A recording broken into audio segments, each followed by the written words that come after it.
This is the Aftermarket Radio Network.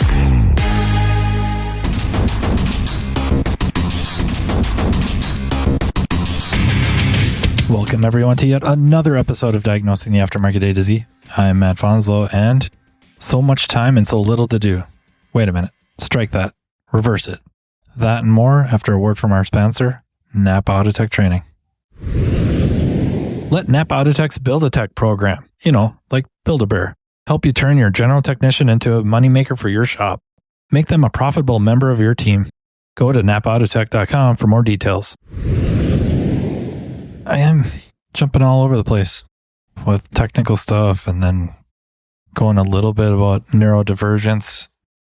This episode, I want to talk about something I don't know that I've ever actually seen or heard or read in material presented to us as, of course, shop owners and managers, but also even at the technician level or employee level. And that's something called reverse benchmarking. The problem with that, though, is with using that term, reverse benchmarking, is that it kind of has a double meaning. Kind of means two different things. There's the way I originally intended, but I have to acknowledge the other meaning. And don't get me wrong, both of them have everything to do with marketing. The other definition I would say that isn't what I really was going to focus on talking about this episode has to do with looking to other industries and professions for ideas. And that's something I think I've demonstrated on this podcast and others that I tend to do a lot of, is looking outside of our profession for ideas on not just marketing, but operations, I guess techniques maybe to a degree, but maybe philosophies, employee retention ideas, stuff like that. I think you see quite a few shops, and we'll pick mainland shops because it's what we do. You're seeing a lot more team building type things than I remember seeing when I was just getting involved. A team building thing was going to a training class together and maybe going out to eat or a Christmas party or something like that. Maybe the shop owner would have a party at their house or at the shop in the summer. That was the team building. But because of the competition, and not just automotive and not just skilled trades, skilled professions, we're having to open up more and more of the possibilities and what we're willing to do to show employees how much we value them, but also make work potentially fun. Look at the software companies. It's not uncommon for them to show up on a nice Friday morning. It's going to be a beautiful day, and the owner or manager or whoever walks out and says, hey, there's a bus waiting outside. We're all going to do something. We're all going to a baseball game. We're all going to the go-kart park. We're all going to this carnival. We're all going to a football game, something like that. We're starting to see more and more shops do that because a lot of it is we have to. We have to be thinking that way, or at least considering it. That's one definition of reverse benchmarking. The way I intended to talk about it, different. It's staying within the profession, staying within the industry, going in and doing some reconnaissance on your quote unquote competition and finding out not just what they do good, but specifically what did they do poorly and focusing on that. Now, is that going to work in everybody's location, everyone's demographic? Probably not. What would? I don't know what's the 100% blanket solution to anyone's, the way to increase car counts or average tickets. Like, I don't know if there's any just one thing that everyone anywhere can just employ and boom, realize huge gains. But as an example, as an independent repair shop, maybe incognito, you take your vehicle to a dealership and you pay attention to every detail of your customer experience. And you find out that the waiting room chairs, like the waiting room is big and it's got a TV and they're running Fox News or CNN or MSNBC or ESPN. And maybe while you're sitting there, you don't mind that, but you can tell some of the other clients are not so happy about what's on the television. that would be a clue. If you have a television in your waiting room or waiting area, maybe you don't have that type of stuff up. Try to put something else on that maybe everyone could get into, like joy of painting. Better have really comfy chairs because people are going to conk out. Just kidding. You would change what you have or make it a little more democratic about what's up and people figuring out, play into the audience a little bit, right? Or maybe the seats themselves, like the waiting room chairs, couches, whatever they have, are very sterile, very dentist office stuff or whatever, where it's maybe they're leather, fake leather, but they're not very comfortable. And some of those jobs, people are sitting there for an hour. Maybe you go back to your waiting room and look around and go like, geez, we picked up these chairs at a office type of a warehouse or store retailer, and maybe it's kind of one of them overstock type things, and you grabbed them because they're all the same color, which is cool, and they're probably built to last. But you know what? Sitting in them for an hour, geez, you would never do it. And maybe because of that, you notice now your customers don't sit a lot, they pace because the chairs are so uncomfortable. So now you're thinking like, what could I do to upgrade? What kind of a seating could I have? Maybe this choice of snacks are all just junk food.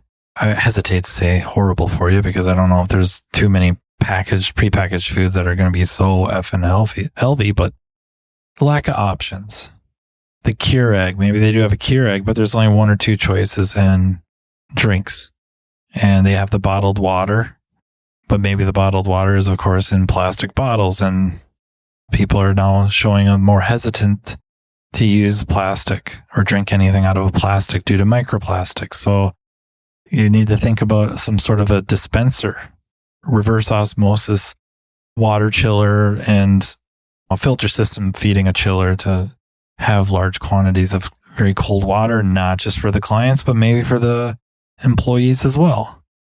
This is the type of thing I'm thinking of, as well as your other competition, maybe the non-dealership type of competition. Maybe you have a specialist nearby. So I'm thinking if I'm going to set up a new shop in New Brighton, Minnesota, how reasonable would it be for me to want to set up a shop that's a European specialist? Okay, so those that you don't know, or those of you not familiar, Seth Thorson has one of his shops in New Brighton. He's been there for decades.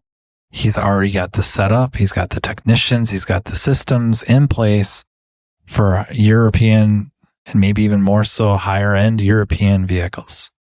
So what is the logic of me setting up a shop there and trying to beat him at his own game? What if I pay some money or do some legwork and find out that there is a rather large concentration of Korean and Japanese vehicles around? And sure, a lot of shops probably don't shy too far away from Toyota, Honda, but maybe Nissan and then Hyundai, Kia, Genesis. There's a large number of those vehicles there, and nobody really specializes in them. So what if I decide I'm going to do Hyundai, Kia, Genesis, Nissan, Subaru? And then I suppose, Toyota, Honda, because the cost of entry isn't that much. And maybe the shops that are working on those vehicles don't go so far as to doing programming. They don't go as far as doing a mobilizer. So now I have essentially a Seth type of a system, essentially a Autotech Automotive, yet it's for Asian vehicles. And now I have a market kind of to my own. That would be the logic of that. That's kind of, I'm not saying Seth they do a poor job on those vehicles. They just don't work on them. So boom, not a competitor. NAPA Autotech training sessions are being conducted day and night in a town near you. This training caters to every level within your organization, be it a mechanical assistant, a mechanical specialist, a technology specialist, or a driver safety calibration specialist. Imagine a one-stop shop training partner in NAPA Autotech that will lead your team to a path to greatness. Autotech's entry-level Build-A-Tech classes convert the untapped potential of your new hires into money-making mechanical specialists. Autotech's higher-level tech update classes introduce specialists to the world of ever-changing technologies, which prevents your shop from getting technologically stagnant. Remember, if you're not moving forward, you're falling behind. And, turning to the front of the store, the Autotech Service Advisor class is an awesome way to hone your client advocate skill set, ultimately benefiting the customer through an improved vehicle repair experience. But it doesn't stop there. Imagine an electric vehicle class that takes your specialist well past the mundane, yet necessary safety topics. Well, it's here. Autotech's EV Ready training is a week-long curriculum that takes participants through a hands-on experience involving hybrids and electric vehicles. The session kicks off with the use of PPE and proper tooling while touching on required OSHA regulations. Then, the students dive into the lab vehicles to gain knowledge of the common high-voltage components on EV and hybrid vehicles and their function. Attendees will be taken on a path exposing them to different electric vehicle manufacturers to compare component form and location. Additionally, information about Level 1 and Level 2 charging systems will be included, along with a quick look at DC to DC charging. The operation and maintenance of subsystems are explored, including the different modes of Tesla operations, and so much more. So what are you waiting for? Commit to taking your business to the next level with NAPA Autotech training. Who else do I got to compete with?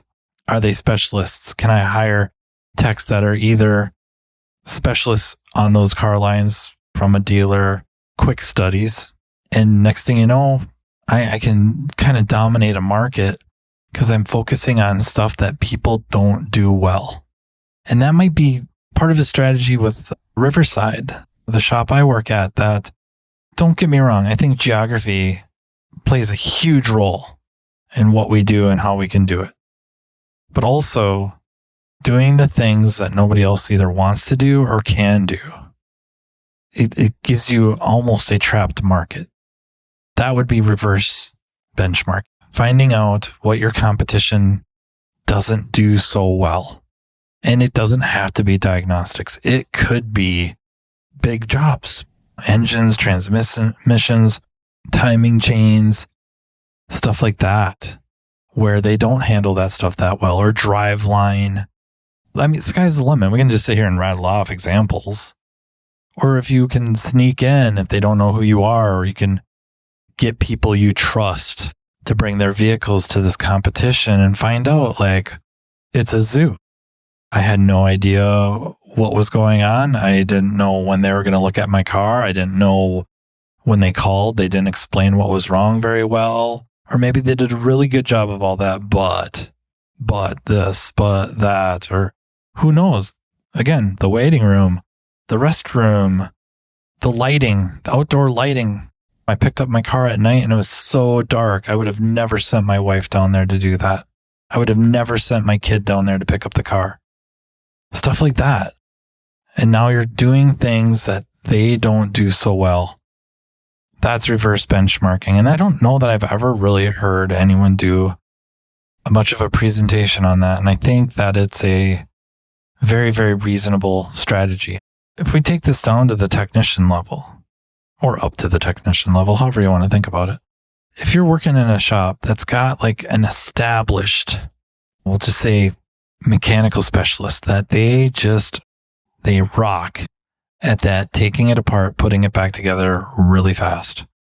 And there's not really enough work to have two people just cranking out, depending on the shop itself, right? That maybe seems like an almost absurd statement in a certain size shop in a certain location. It probably is an absolutely absurd statement, but not all shops are the same. What if this is more like a 3-bay shop? You're the second tech. Are you going to be the R&R guy? Maybe you want to be, but they already got one. Are you going to try to beat them at their own game? And is it worth the effort? Maybe it is. But what if you fill in the gaps? What if you go, well, they're extremely good at that. There's this other stuff that needs to be done. The troubleshooting. And I don't mean just diagnostics, electrical. Definitely that falls into that. But I mean, so many things you have to figure out what's wrong. If you end up filling that role, you're kind of the setup man or setup person for the R&R person, the R&R tech, the mechanical specialist, where now you're keeping them busy because you're figuring out It needs this. It needs that. So in a way, you're reverse benchmarking your own shop or the back of house. There's already an established technology specialist. There's the chances of taking over for them and bumping them out of that role is negligible. And you have to be honest, maybe they're not very good at it, and you could. But what if they really are quite good?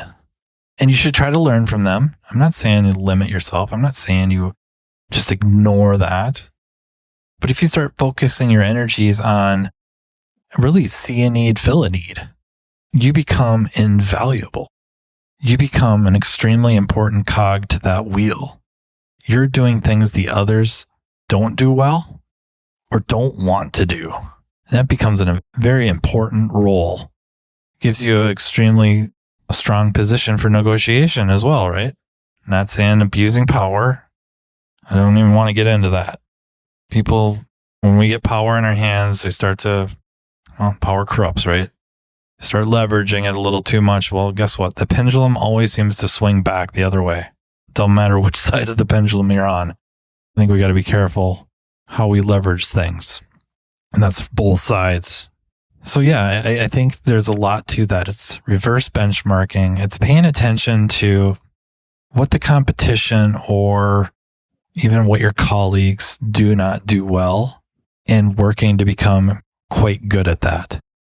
It's nothing new. It's been around a long time. I think it's taught outside of automotive. So I guess I'm technically reverse benchmarking the first definition I told you about with reverse benchmarking.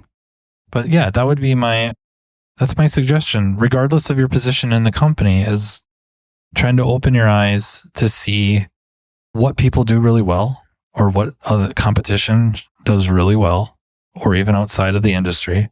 But then also paying really keen attention to what they don't do well.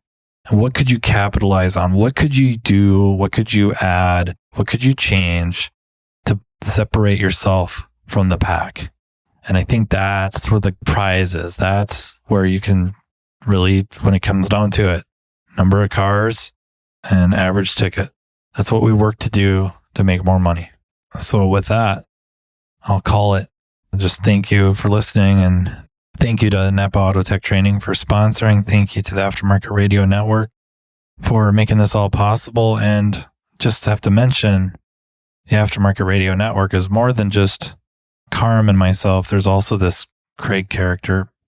I don't know if anyone really knows him other than he's Sean O'Neill's brother. That's probably his biggest claim to fame.